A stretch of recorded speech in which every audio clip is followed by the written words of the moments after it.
Makasika ny mety toetrandro kosa indray tsy hiova ho rivo-doza ilay andian-drahona izay mitoetra ao amin'ny Lakan-dranon'i Mozambika izay naraha-maso tao anatin'ny andro vitsivitsy izay na eo azany mitoetra ny rotsak'orana saika manerana ny Nosy indrindra fa any amin'ny faritra andrefana sy avaratra andrefana Nosy.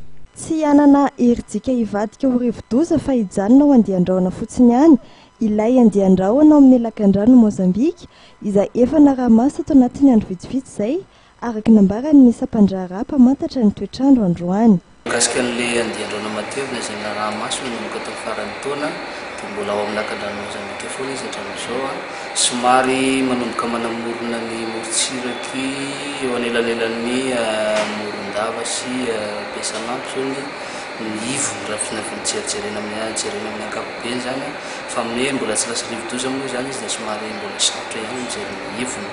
Dia vokatr'izay zany dia somary tsy dia anana heritsika loatra izy ho lasa rivo-doza. Izay fanatonan'ny morontsiraka zay zany finavinaina ho andrapitso alahady.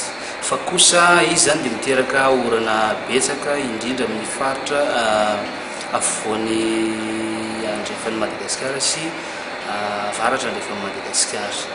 Dia izay moa no marina ny filazana loko mavo izay nalefanay ho an'ny faritra Sofia, Boeny, Melaky, Menabe ary ny distrikany Morombe. Dia ny faritra Atsimo andrefana zany nahazo filazana maitso ihany koa. Raha ny toetrandro manerana Madagasikara dia saika ratsiratsy avokoa ny andro satria dia saika mahazo orana avokoa manerana Madagasikara fa ireo faritra mena filazana mavo ireo zany dia ireo zany tena misy ny betsaka ny rotsak'orana ao anatiny.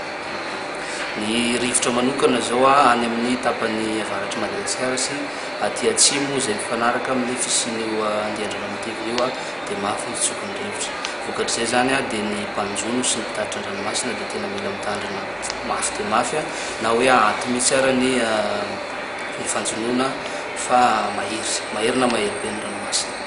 Mikasika n'Antananarivo manokana dia isy hatrany ny rotsak'orana mandritra ity farany herinandro ity. Antananarivo zao dia tena vinavinaina hoe ahazo orana foana zany hatramin'ny alatsinainy. Raha mitatra moa zany izay dia tena hoe saika manerana ny Nosy zany ny lazana anazy.